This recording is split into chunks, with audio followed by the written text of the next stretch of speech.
Hi guys. Okay, welcome to today's session. So today we are still going forward with our discussion of functions, and in today's lesson we are going to talk about increasing and decreasing functions. You see, so that's what we are going to be working on in this lesson.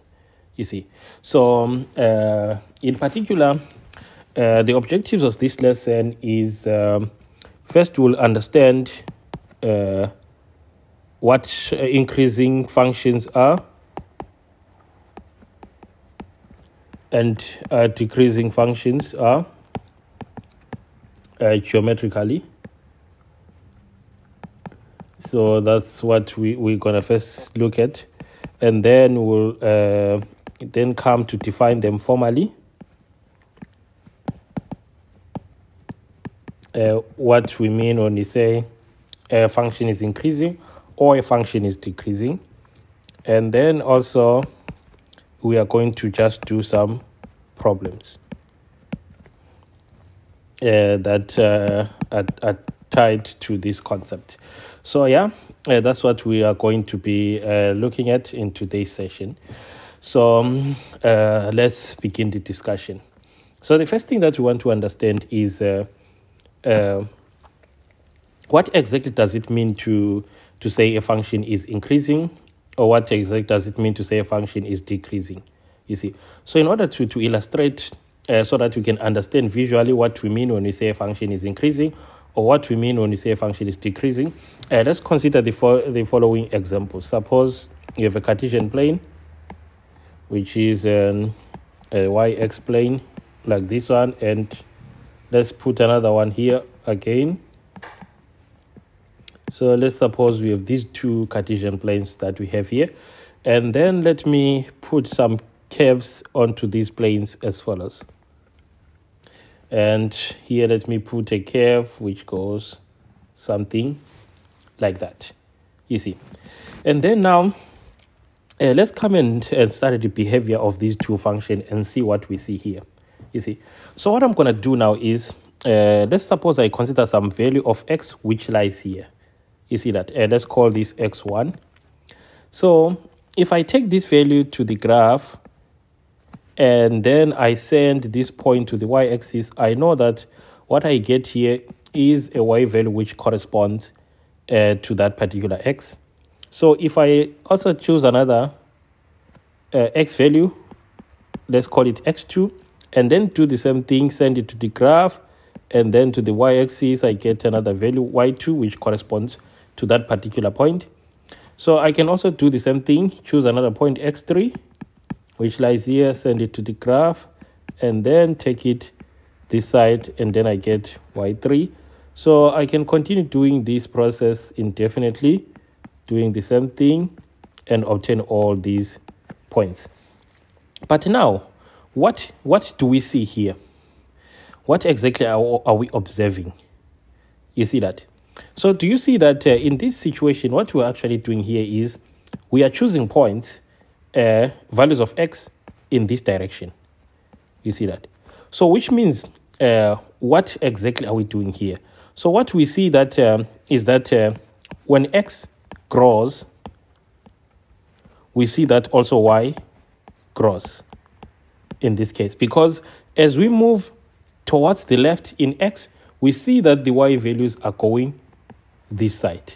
You see that? So as the x values are going this side, the y values are rising upwards, which means what we see already is that the function is getting bigger and bigger as we increase the values of x. So every time when something like this happens, where the values of y are getting bigger and bigger as we increase the values of x, we say such a function is increasing. So when we say a function is increasing, that's exactly what it means. You see, that's exactly what it means. But let's come and study then the behavior this side and see what's going on in this other function. So let's take also some x1 value that lies this side, and then take it to the curve, and then send it to the y-axis to get our y1. Choose another one which is here, send it again, then again we get our y2. So Do the same thing, choose another one here, send it to the curve, and then to the y-axis, we get our y3. Choose another value again, send it to the curve, and then send it here, you get your y4. So what are we observing here? So what we observe here is that as x is running, going in this direction, we see that y is actually running, going in this direction. You see, so y is going down. So what does that tell us?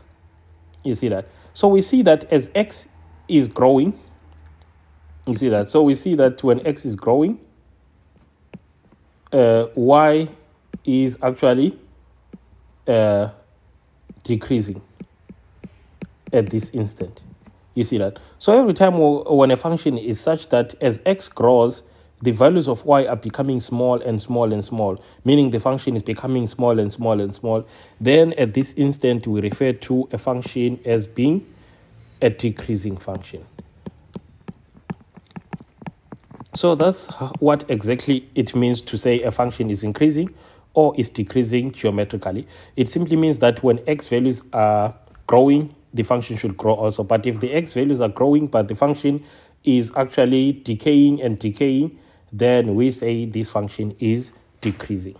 You see, so that's an informal way of actually understanding these definitions. So what we're going to do now is let's try and put all these definitions that we have already illustrated here formally to say how exactly do we define a function that is increasing or a function that is decreasing.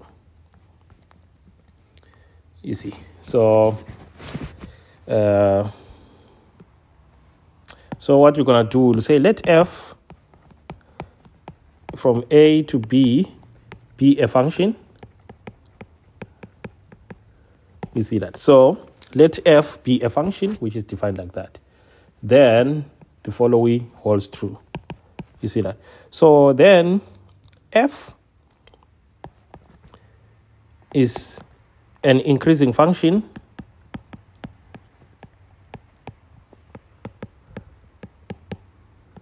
if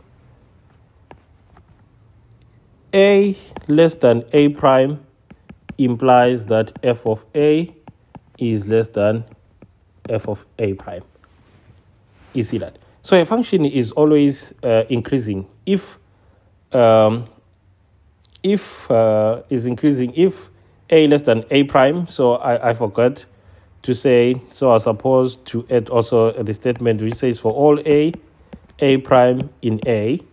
You see that? So if f is increasing function, so f is an increasing function if you take two numbers such that one is less than the other, then the function at the lower number it gives us a value which is lower than at the highest value.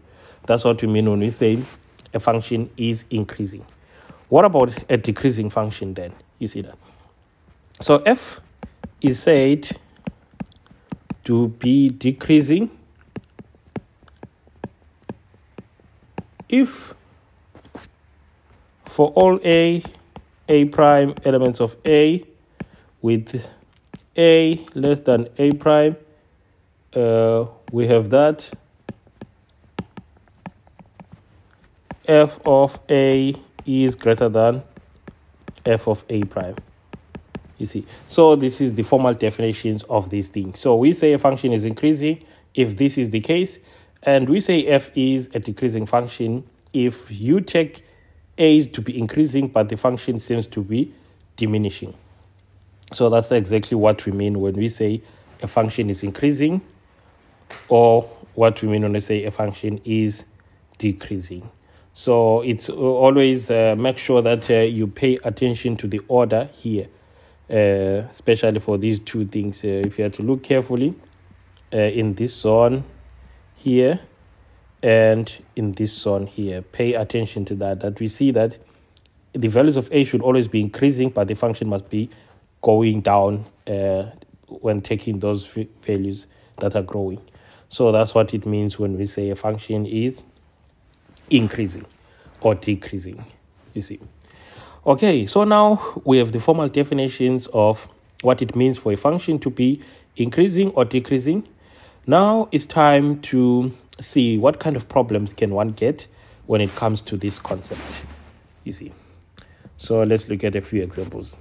So one of the questions that one can be asked when it comes to this concept are problems like these, you see. So they can say, suppose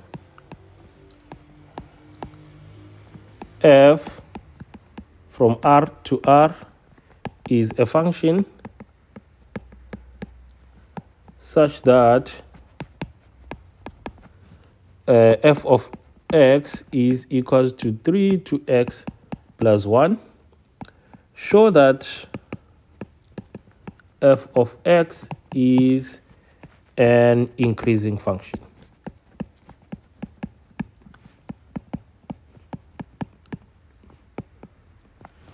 You see, so suppose f, which is a function from real numbers to real numbers, defined to be f of x equals to 3xy, show that this function is increasing.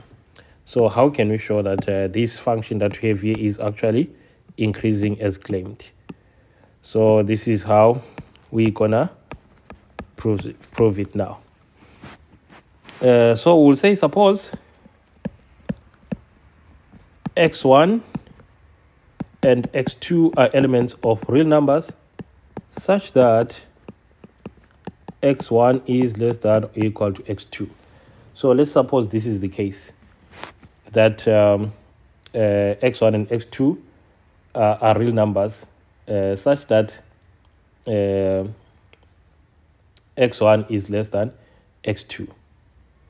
So what can we infer from this then? You see, so what can we infer from this now? If these things are real numbers such that x1 is less than x2, so we know that what we can infer from this is that 3 to x1 obvious must be less than 3 to x2, because that has to make sense, because 3 raised to a smaller power must always be less than 3 raised to a higher power. So this is common sense. So this implies again 3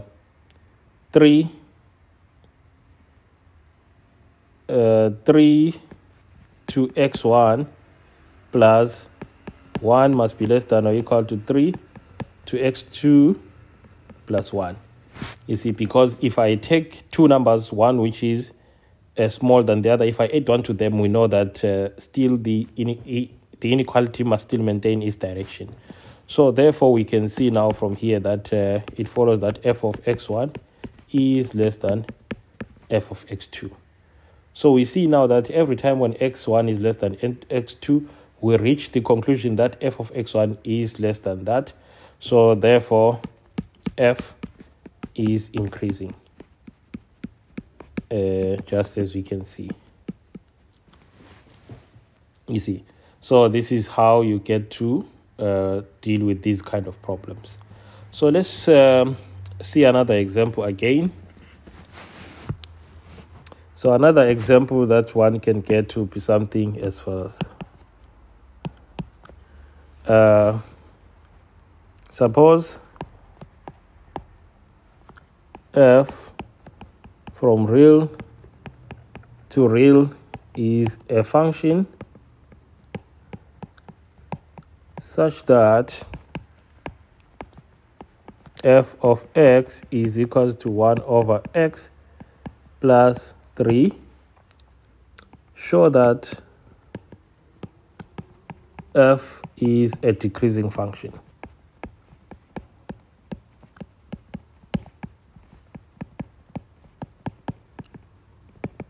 So how can we show that this function that is here is actually decreasing? So let's solve it. So to solve this problem, we'll say, suppose x1 and x2 are elements of real numbers with x1 less than x2. So let's suppose these are real numbers with x1 less than x2. So we know that if two numbers are such that one is less than the other, if we take reciprocals, we know that the sign has to change. You see that? So we know that if I were to take reciprocal, it it will become the case that 1 over x1 becomes greater than 1 over x2. So which means now we know that the number on the left is actually greater than the number on the right.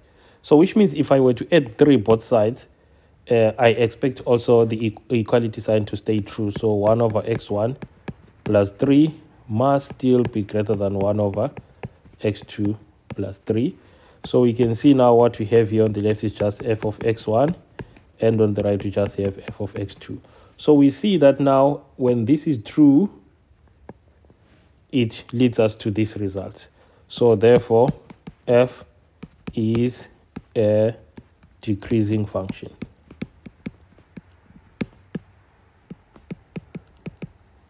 You see that? So yeah, f is indeed a decreasing function. So also you can actually see that this is entirely true. Maybe let's try and produce a sketch of that plot and see how exactly it looks. So if you are to plot it, so we see that this graph is a hyperbolic function, so it has asymptotes. One lies at y equals to 3 and the other one at x equals to 0. So there is some asymptote somewhere like here, and there is another one which lies somewhere like there. And does it have a crossing in the x? So we can see that when y is 0, so if we come and say let y be 0 in that function, we'll have 1 over x is equals to that, so x becomes negative 3. So there is a crossing in the negative side. So this plot of this function would look like this at the end of the day. You see that? So if you are to study now what happens to points as you move along this curve, you will see that as you increase in x, y is going down. You see, so as you increase in x, y is going down. So even this side again, if you take anything in the domain, as you increase in x, y is going down. So that's what we see, that y goes this side every time when x goes that side. So indeed, this function, yes, it's increasing just by studying the explicit curve of this function.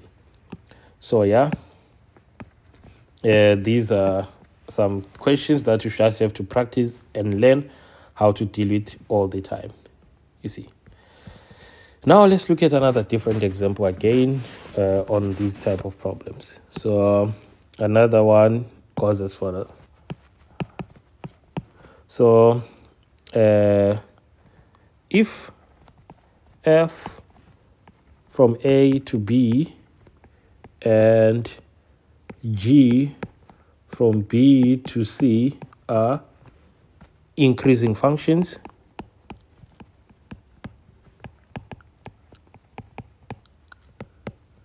prove that. So if f and g are increasing functions, prove that the composition g of f, which becomes the function from A to C, is also an increasing function.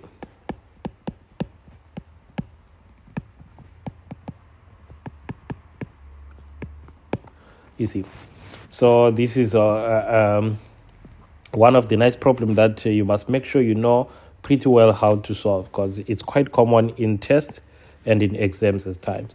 So if you're given two functions that are increasing, prove that the composition of these two functions is also increasing. You see, so how can we solve such a problem? So to solve this problem, this is how we proceed. So what I'm going to do is I'll say suppose A and A prime are elements of A such that A is less than or equal to A prime. You see, so I'm supposing that A is less than that. Now, what can we follow from here? So it follows from here that f of A must be less than f of A prime, since f is increasing. This must follow from the definition.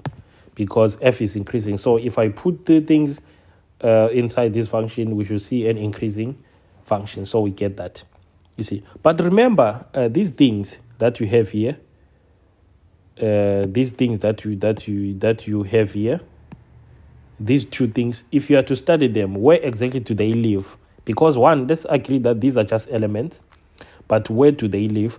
They live in B. You see that? So these things, they live in B, and we can see that G can actually take those things, because if they live in B, it means they are part of the domain of B. But if you look closely, you will see that these two numbers that we are just looking at here, the one on the left is less than that. You see that? So it follows simply from that. It follows also that.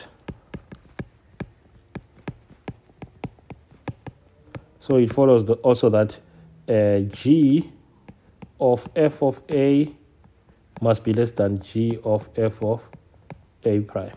Sorry. Let me write it from far left so that I have some space.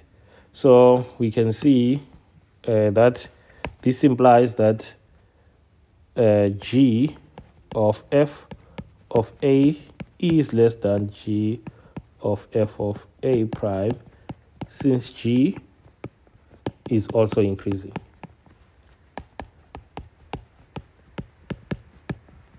You see that?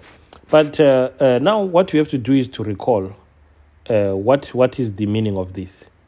So if you recall the meaning of this thing that we have here from previous classes, this is just the composition itself, G of f.